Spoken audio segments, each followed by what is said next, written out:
더 배움 강추린 한국사 약속의 이름 최승권입니다. 자, 2010년도로 거슬러 올라왔습니다. 네, 거슬러 올라왔어요. 2010년도 문제는 어떠했을까? 여러 분야에 걸쳐서 좀 골고루 출제되는 경향이 있습니다만 한 3문제 정도 약간 까다로운 문제가 있고요. 역시 반복이 되는 문제도 여러분들 눈에 띌 겁니다. 그러니까 이제 조금은 이제 여러분들이 기출문제가 어떻게 출제가 되는가 이제 감이 오셔야 돼요. 네, 감이 오셔야 되죠. 네, 감 먹고 싶네 갑자기 감하니까. 자, 어쨌거나 1번부터 시작해봅니다. 다음은 우리 역사상 존재한 나라에 관한 기록이다. 이 나라에 대한 설명으로 거리가 먼 것은 거리 먼 거 되게 좋아하죠. 큰 산과 깊은 골짜기에 있고 평원과 연못이 없어서 계곡을 따라 살며 골짜기 물을 식수로 마셨다. 좋은 밭이 없어서 힘들여 일구어도 배를 채우기는 부족하였다. 중약. 백성들은 노래하며 유의를 지킨다. 큰 창고가 없고 집집마다 조그만 창고가 있는데 이를 부경이라고 한다. 깊은 골짜기가 있고 평원과 연못이 없어. 먹고 살기 정말 힘들다라는 얘기죠. 그러니까 평원이 없다라는 얘기죠. 먹고 살기 진짜 힘들어요. 제일 힘든 나라예요. 제일 힘든 나라. 고대 철기를 기반으로 해서 세워졌던 국가, 부족 연맹 국가 가운데서 제일 살기 힘든 나라가 어디예요? 고구려죠. 그래서 고구려는 이러한 자연환경 때문에 뭐를 했어요? 약탈을 하기 위해서 엄청나게 노력을 했던 거죠. 그래서 자연환경을 극복한다는 것이 이제 약탈 쪽으로 극복을 해서 고구려가 싸움을 잘했나 봐요. 부경이라는 창고를 두었습니다. 부경. 네. 1번. 형이 죽으면 동생이 형수와 같이 사는 혼인제도의 풍습이 있었다. 자, 이것이 바로 뭐냐면 형사취수제입니다. 이 형사취수제는 형이 죽었을 때 형수를 취한다라는 건데 이 제도는 부여에도 있었고요. 이 제도는 이 부여에만 있었던 것이 아니라 유목민족이 흉노족의 풍습이기도 해요. 자, 이게 형수뿐만 아니라 아버지를 자기 아내로도 맞이하는 풍습도 있었죠. 그럼 이것이 왜 있었느냐? 지금 절대로 이해가 안 될 수 있지만 아주 먼 옛날 고대로 올라가게 되면은 노동력의 상실을 두려워해서 이런 것들이 생겨난 겁니다. 예, 맞는 얘기고. 2번. 다른 부족의 생활권을 침범하면 책화라고 하여 노비와 소말로 변상합니다. 책화. 참 책화. 이게 참 예의가 바른 풍습이죠. 이렇게 옛날에 이렇게 가는데 나도 모르게 다른 부족의 땅을 이렇게 딱 들어가. 내가 저 부족의 땅인지 우리 부족의 땅인지 어떻게 알아? 나도 모르게 들어가. 아이고 미안해라. 아이고 죄송합니다. 제가 모르고 이렇게 들어왔어요. 제가 가진 게 이거밖에 없으니까 닭이라도 좀 드세요. 예의가 발라요. 예의가 발라. 동의예요. 동의. 왕 아래 상가 고추가 등의 대가 등이 있으며 각자 자체적으로 관리를 두었다. 사자, 조이 같은 관리를 두었죠. 네, 맞는 얘기고. 4번. 3세기 중엽에 중국 세력의 침략을 받아 수도가 함락되기도 하였다. 그렇죠? 네, 그렇습니다. 함락되기도 했어요. 정답은 2번. 우리가 지난 시간에도 이제 공부를 했지만은 고국 원왕 때도 수도가 함락되기도 했고요. 자, 그 다음에 2번 문제. 다음 기억에 관련된 단체의 활동에 대한 설명은 옳은 것은? 정말 힘이 솟는 단체예요. 이 단체는. 대한민국 임시정부는 대한민국 원년 1919년에 정부가 공포한 군사조직법에 의거하여 기역을 조직하고 공동의 적인 일본 제국주의자들을 타도하기 위해 연합군의 일원으로 항전을 계속한다. 우리 민족의 확고한 독립정신은 불명예스러운 노예 생활에서 벗어나기 위하여 무자비한 압박자에 대한 영웅적 항쟁을 계속하여 왔다. 이때 우리는 큰 힘을 갖고 우리 조국의 독립을 위해 우리의 전투력을 강화시킬 시기가 왔다고 확신한다. 우리들은 한중연합전선에서 우리 스스로의 부단한 투쟁을 감행하여 동아시아를 비롯한 아시아 민중들의 자유와 평등을 쟁취할 것을 약속하는 바이다. 딱 되어 있습니다. 데이다. 힘이 솟죠? 한국광복군이죠. 이 한국광복군은 임시정부 아래에 있는 뭡니까? 군대예요. 우리나라 군대예요. 그래서 이 한국광복군이 1940년도에 그 임시정부가 충칭으로 옮기고 나서 바로 세워지는 것이죠.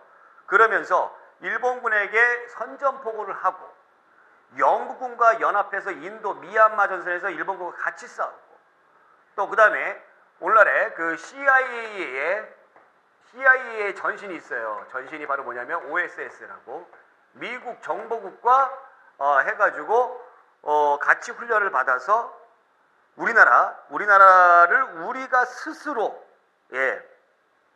다시 차지하기 위해서 국내 진입 작전까지 계획을 세웠던 한국 광복군 보겠습니다. 조선 의용대 병력을 일부 흡수하여 조직을 강화했다. 조선 의용대는 누가 만들었냐면요,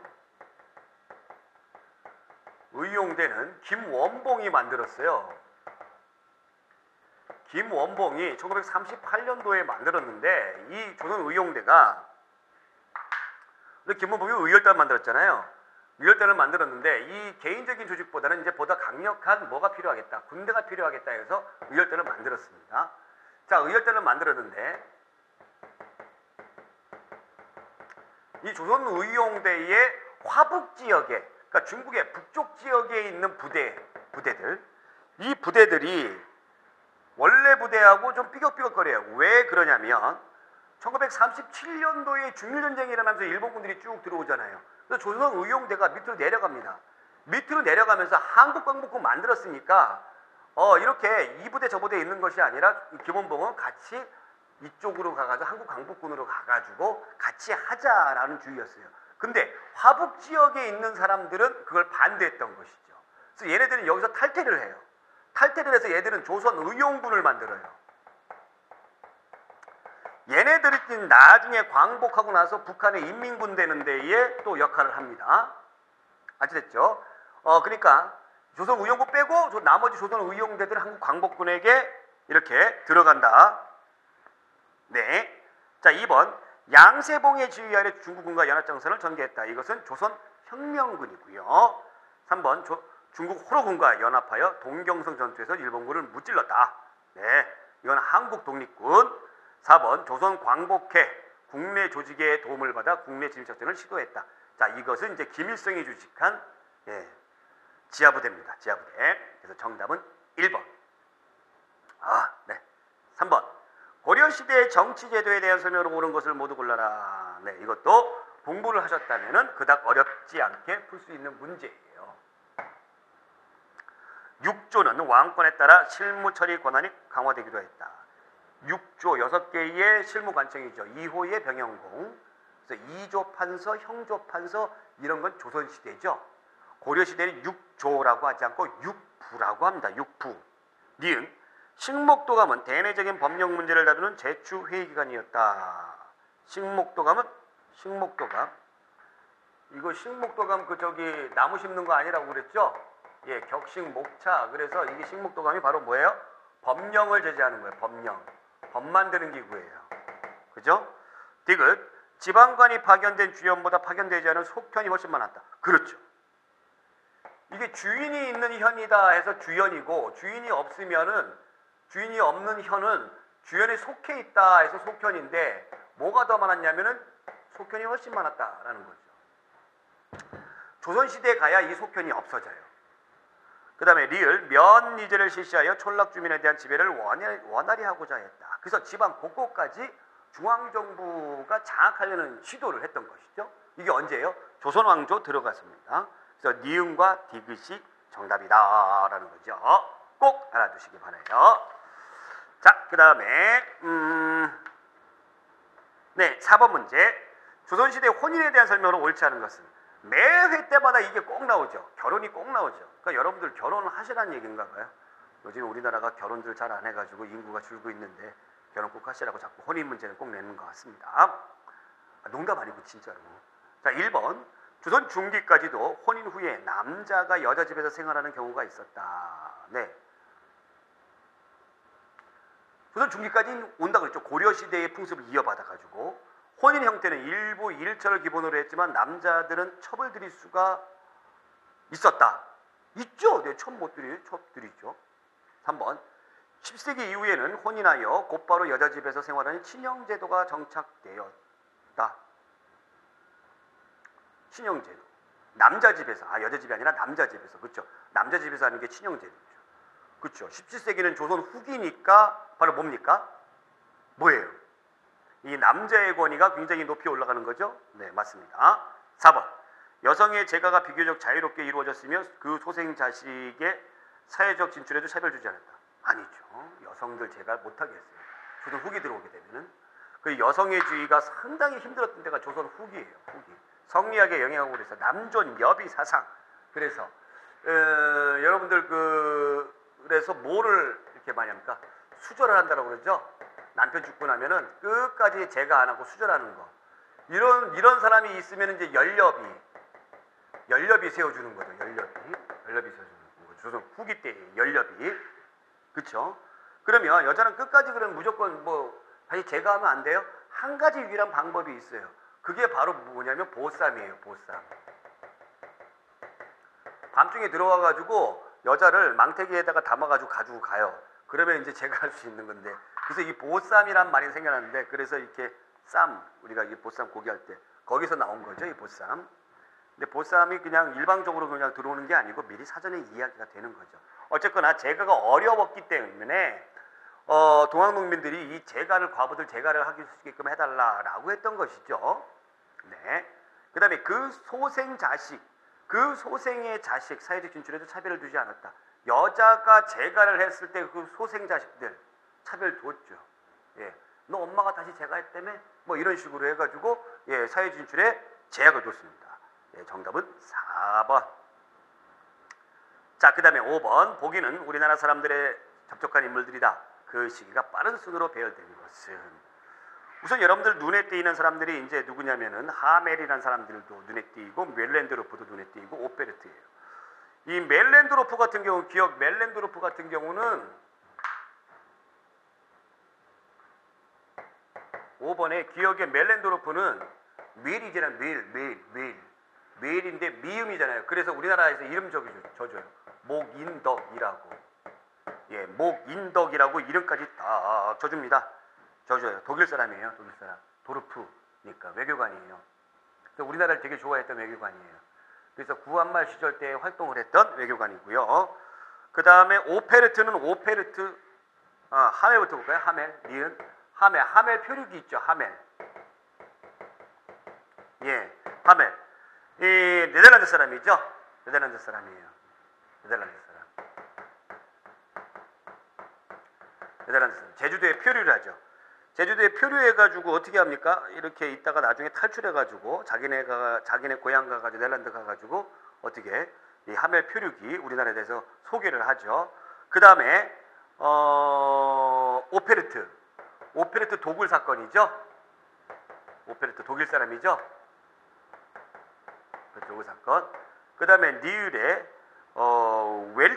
벨테브레라고도 해도 되고 벨테브레. 보통은 이제 벨테브레인데 벨테브레인데 이 벨테브레 이제 비읍이니까 우리나라 사람이 이 사람한테 이름 지어주는데 이게 박연이에요. 박연. 이 사람은 귀화해요. 우리나라에서 그냥 평생 동안 살아요. 그래서 임진왜란 때도 참여를 하고 그래서 인조 때 사람입니다. 그래서 얘가 맨 처음이고요. 그 다음에 효종 때에 이 사람. 그 다음에 이제 오페르트 흥선대원군 때죠. 흥선대원군 아버지 묘를 도굴하려다가 실패했던 사람들 1868년도에 이렇게 되고 그 다음에 이제 구한말 시절에 80년대에서 90년대에 우리나라에서 활동을 했던 독일 외교관인 목인덕. 그래서 4번. 그러니까 니은 디귿기역. 니은 디귿기역. 정답 3번. 자, 6번. 기역에 들어갈 인문과 관련이 없는 것은 각 국과 더불어 통생한 이래 안팎의 관계와 교섭이 날로 늘어나고 따라서 관청과 상인들이 주고받는 통신이 많아지게 되었다. 중략. 우정총국을 설립하여 연회의 각 항구에 왕래하는 서신을 관장하고 내지 육지 안의 우편도 또한 마땅히 점차 확장하여 공사의 이익을 거두도록 하라. 병조 참판 누구를 우정총판으로 뽑고 그로하여금 우정총국의 장정의 마련과 임원의 선정을 보고하여 시행하도록 할 것을 통리궁국사무아문, 통리교섭통상사무아문, 그러니까 통리기무아문에 속했던 기국 있죠? 예, 분부한다. 고종 때 있었습니다. 또 나왔어요. 예, 여러분들 그 계리식 본다고 이거 꼭 나옵니다. 누구예요? 제가 지난번에 얘기했던 홍영식이죠. 개화파죠, 개화파. 그럼 가신정변 맞는 얘기고, 조사시찰단, 네, 일본 갔다 온 거고, 보빙사 미국 갔다 온 거죠, 미국. 그쵸? 그 다음에 아관파천. 아관파천은 1895년도에 러시아 공사관으로 국왕이 처소를 옮겼다 해가지고 아관파천이에요. 아관파천이에요. 이때 이 사람은 죽고 없죠. 죽고 없어요. 갑신정변 실패로 끝나고 나서 처형당했습니다. 잡혀가지고. 홍영식을 묻는 문제입니다. 정답 4번. 7번. 보기에서 고려시대의 농민생활과 사회제도에 대한 설명으로 모두 고른 것은, 네, 고려시대의 농민생활. 네. 그러니까 이 농민생활, 사회생활, 뭐 이 결혼제도 이런 거 가족제도 이런 거 물어보는 거는요, 고려시대하고 조선 후기를 많이 물어봐요. 그러니까 정답은 정해져 있어요. 자, 보기 기억. 불교의 신앙 조직인 향도가 후기부터 향촌 공동체의 성격이 강한 농민 조직으로 발전해 갔다. 자, 7번에 향도 보겠습니다. 향도. 이 향도라는 거는, 이 도라는 건 무리들이에요. 무리들. 그래서 화랑무리들. 그래서 화랑도. 향은 뭐냐면 향나무를 심는 무리들. 원래 불교 조직이에요. 이 바닷가에다가 향나무를 이렇게 파묻고 이렇게 하게 되면은 뭐 복이 온다 뭐 그래가지고 불교의 신앙 의식이었는데, 나중에 이것이 그 마을에 아주 큰 행사라든가 이런 것이 있을 때 같이 도와주는 이런 조직으로 발전을 하게 됩니다. 향도. 이거 조선시대까지 있어요. 그래서 고려시대부터 조선시대까지 널리 조직된 것이다 라는 거. 자, 그 다음에 니은. 양인 대다수는 농민으로서 백정이라고 불렸으며 이들에게는 조세 공납력이 부과됐다. 자, 백정이요, 두 가지가 있습니다. 고려시대에 있고 그 다음에 조선시대에 있어요. 일반 농민을 고려시대 때는 백정이라고 불렸습니다. 이거 꼭 구분하셔야 돼요. 조선시대에 가게 되면 도살업자예요. 그러니까 니은도 맞는 얘기죠. 그 다음에 디귿. 평시에 곡물을 비치하였다가 곡물을 이렇게 모아놨다가 흉년에 빈민을 구제하는 사창제도. 자, 이 사창제도는 조선시대 때 있는 겁니다. 조선시대 때. 이건 마을마다 있었어요. 마을마다 있어서 사창제도예요. 자, 리을. 농민들은 토지에 대한 세금으로 일개당 최도 20도에서 최하 4도를 냈다. 최고 20도에서 최하 4도를 냈다. 이게 세종 때, 조선 세종 때 만들어진 공법이죠. 연분구등, 정분 6등. 그거 얘기하는 거죠. 그럼 고려시대 아닌 게 바로 뭐냐? 디귿과 리을이다 라는 얘기죠. 그래서 정답은 몇 번? 기억, 리은 1번. 자, 8번. 다음 제시어와 관련 있는 신라 승려. 요런 문제. 요런 문제. 요런 문제가 좀 까다로운 거죠. 이런 문제는 저와 열심히 이제 뭐 하면서 공부하면서 개념 정리해가면서 공부하셔야 돼요. 진골귀족, 중국 유학, 양상 통도사, 황룡사 구축 목탑. 네. 자, 1번부터 보겠습니다. 해동 화엄종을 창설하고 대중들에게 관음신앙을 전파했다. 화엄종, 화엄과 관련된 거는 바로 이제 의상이죠. 의상. 원효의 친구죠. 대국 통일되어 승정기구를 정비하고 불교교단을 총괄하였습니다. 이게 자장율사입니다. 자장율사예요.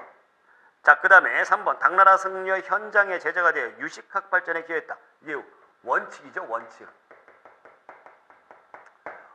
불교 이론을 정리한 사람이죠. 원칙이. 예. 그 다음에 4번. 많은 저술을 통해 불교계의 사상을 대립을 극복하고자 했습니다. 예, 서로 싸우지 말아라. 그래서 하나된 마음으로 가자. 이거 지난번에 설명했죠. 누굽니까? 일심사상 원효대사죠.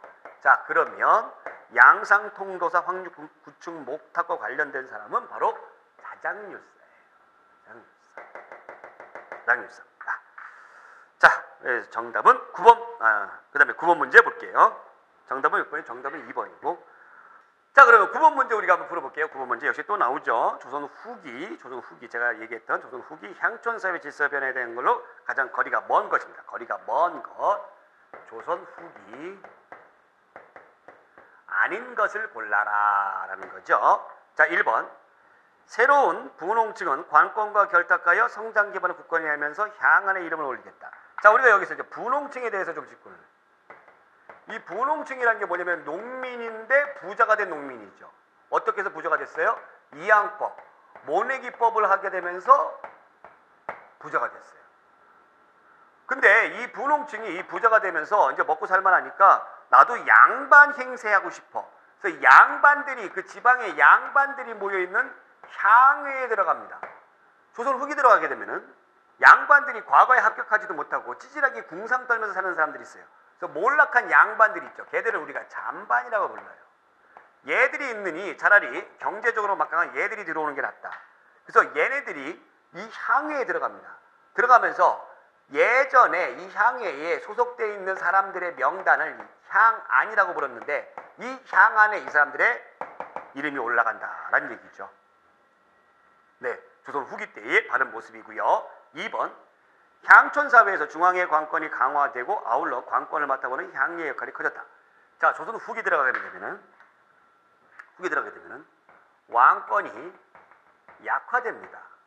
왜 약화되는지는 제가 이론 강의할 때 열심히 설명할 거예요. 왜냐하면 이 살인들이 엄청나게 이제 등장을 하게 되고 왕도 정치를 강화하게 되면서 또 붕당 정치를 하게 되면서 왕권이 약화돼요. 그러다 보니까 지방을 장악하고 있는 이 지역까지도 왕권이 미치질 못하더라는 얘기죠. 그래서 지방에 파견되는 지방관들의 권한을 상대적으로 높이면서 어느 정도 지방에 있는 살인들, 양반들의 세력을 견제하기 위해서 지방수령들의 권한을 높였어요. 그러면 얘들 밑에서 열심히 일하는 행정실무들을 우리가 뭐라고 불러요? 육방에 소속된 사람들이죠. 육방. 여봐라 이방 그러면 예의하는 육방. 이 육방들에 소속되어 있는 사람들, 이 사람들을 우리가 향이라고 불렀는데 여기에 소속된 사람들의 권한도 같이 올라가더라라는 얘기죠. 예, 맞는 얘기입니다. 3번. 양반층은 향촌을 교화하고 사회 질서를 확립하기 위해 향약, 향살의 향음주를 실시했다. 이게 참 재밌는데 향약은 뭔지 아실 거고 향사례와 향음주례가 있어요. 음주예요. 음주. 술이에요. 술. 살해하는 거예요. 그 지방에서. 이게 뭐냐면 그 지역에서 아주 덕망이 높은 그런 학자 있잖아요. 양반 있잖아요. 그럼 그 지역에서 공부를 열심히 하는 유생들, 선비들이 그 사람을 존경하는 의미로 술 대접을 막 해요. 술 대접을 막 하면은 나중에 가면은 이제 어떻게 합니까? 그 사람들은 또 그 덕망 있는 그 양반들은 이런 어린 유생들 그 사람들에게 또 사례를 해줍니다. 그러니까 서로 이 향세라나 향음주례는 지방에 있는 젊은 유생과 나이가 있는 덕망 있는 사람들 간에 서로 끈끈하게 이어주는 행사라고 보시면 돼요. 행사라고 보시면 돼요. 이거 조선 전기 때예요. 조선 전기 때의 모습이에요. 향약 들어오게 되면서 조선 전기 때의 모습이다라는 얘기죠.